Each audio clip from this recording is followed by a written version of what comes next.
Saudara-saudaraku sekalian sebangsa dan setanah air seluruh rakyat Indonesia, bersama ini Lembaga Kedaulatan Rakyat Indonesia menyampaikan pemahaman tentang induk dari kehidupan manusia tidak dapat terlepas dari keberadaan kedua orang tua, bapak, ibu.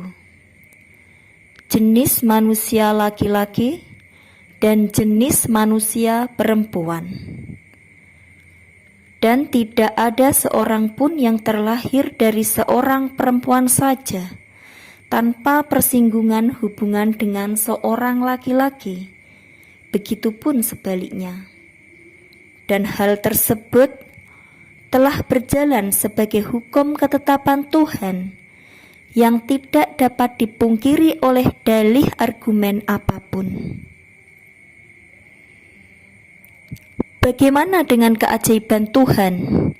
Seseorang yang terlahir dari seorang perempuan saja, atau seseorang yang terlahir dari seorang laki-laki saja? Tentu saja hal seperti itu tidak mungkin terjadi, karena proses kelahiran seseorang tidak dapat meninggalkan proses reproduksi kedua orang tuanya sebagai induk kehidupan barunya.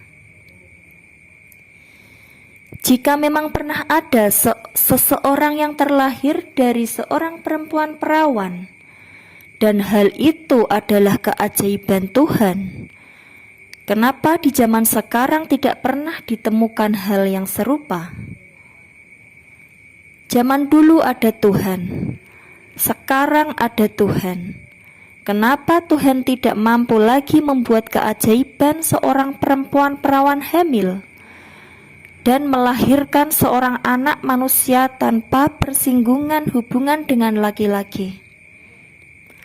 Apa yang membuat Tuhan tidak mampu lagi menunjukkan keajaibannya seperti itu?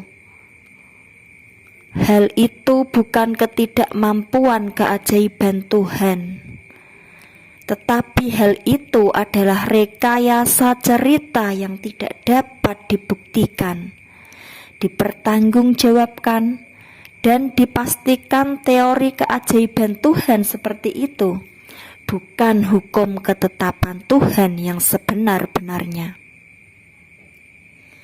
Karena Tuhan dengan segala kebenarannya, segala ketetapan hukumnya yang nyata, tidak dengan cara yang mengada-ada tanpa ada kenyataannya. Seorang anak manusia adalah wakil dari kedua orang tuanya, baik mewakili fisik atau sifat dari kedua orang tuanya secara genetika. Dan hal mutlak tersebut adalah satu kewajiban anak sebagai wakil. Wajib hukumnya menghormati kedua orang tuanya sebagai yang diwakili. Bapak, ibu adalah kedua orang tua yang berhak atas rasa hormat dari anak-anaknya. Dari sudut pandang pengetahuan hidup dan peradaban yang tinggi, bahwa leluhur bangsa Indonesia menggambarkan awal proses sebuah kehidupan dengan lingga alat vital reproduksi laki-laki dan zoni alat vital reproduksi perempuan, secara jelas bukan dipandang dengan cara mesum dan jorok, tetapi dipandang dengan ilmu pengetahuan akan proses hidup, pengetahuan sosial bahwa manusia berawal dari satu kesamaan proses. Tidak ada yang lebih tinggi status sosialnya, karena mutlak status sosialnya adalah sebagai manusia, dan tidak ada satu manusia pun yang ada di muka bumi ini ada tanpa ada kedua orang tuanya, ibu bapaknya. Rantai kehidupan yang saling berhubungan antar makhluk, manusia dengan hewan, tumbuhan serta kutu-kutuan organisme kecil seharusnya menjadi hubungan yang saling menguntungkan, saling memberi dan menerima, dan saling hormat atas hidup masing-masing makhluk sebagai saudara sesama hidup yang saling membutuhkan di bawah hukum yang sama, yaitu Tuhan sumber zat segala hidup, bumi dan angkasa, tempat kehidupan dalam hukum Trisila Weda. 3 dasar perilaku utama, 3 dasar keutamaan unsur hidup setiap makhluk hidup. Dan manusia adalah makhluk sempurna, didudukkan sebagai pemimpin di bumi yang dilengkapi akal, nalar, dan nurani, guna memimpin makhluk lain yang tidak dilengkapi alat kelengkapan seperti manusia. Satu kesalahan besar manusia yang sangat mendasar menempatkan satu sosok manusia lain sebagai sosok manusia suci, sebagai wakil Tuhan, bahkan mengarah pada manusia menjadi Tuhan, atau manusia menuhankan manusia. Dalam konteks jelas luhur bangsa Indonesia yang tidak mungkin dipatahkan oleh dalih argumen apapun, bahwa anak adalah bagian dari orang tuanya dan orang tua adalah tuan bagi anak-anaknya. Zat Tuhan menjelma dalam diri manusia, menjelma pada segala hidup dan zat hidup.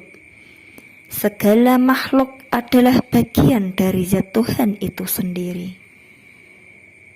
Kembali pada ajaran tuntunan luhur bangsa Indonesia adalah kewajiban mutlak orang-orang bangsa Indonesia, tanpa diskriminasi minoritas atau mayoritas, karena kebenaran bukan karena kesepakatan suara terbanyak, dan kebenaran adalah pembuktian akan kenyataan hakiki. Sesungguhnya hubungan manusia dengan Tuhannya itu bersifat privasi. Kalau hubungan manusia dengan Tuhannya hanya dipakai untuk pengumpulan massa dan mobilisasi massa untuk mendukung keinginannya, hal tersebut tidak benar. Dan jelas hal tersebut bertentangan dengan norma hidup yang mengarah pada penguasaan manusia terhadap manusia lain. Mengganggu rasa nyaman manusia lain dengan slogan Tuhan yang diserukan berulang-ulang, bahwa Tuhan dari kelompoknya adalah Tuhan yang paling benar dari Tuhan kelompok lainnya. Kerusakan daya nalar dan alam pikir kerdil seperti itu harus segera diakhiri dalam hidup berbangsa dan bernegara dalam bingkai persatuan Indonesia. Tuhan adalah universal hidup dan pemberi kedaulatan kewenangan hidup pada setiap makhluk hidup yang berbangsa-bangsa. Manusia dengan keluarga besarnya, bangsa manusia, dan memiliki aturannya sebagai bangsa manusia dan bertindak layaknya manusia. Begitupun dengan tumbuhan dengan keluarga besarnya, bangsa tumbuhan, dan lain sebagainya dengan bangsa masing-masing. Dan konflik perebutan kebenaran atas nama Tuhan yang kerap kali terjadi di belahan dunia adalah mutlak politik siasat manusia untuk menguasai manusia lainnya dan bukan perintah Tuhan sekalian alam. Hidup bukan siapa yang paling benar, tetapi siapa yang mau berbuat benar. Selamat merenung saudara-saudaraku. Selamat berjuang, Hak rakyat harus kembali merdeka. Lembaga Kedaulatan Rakyat Indonesia, Pergerakan Rakyat Menuju Alam Kemerdekaan.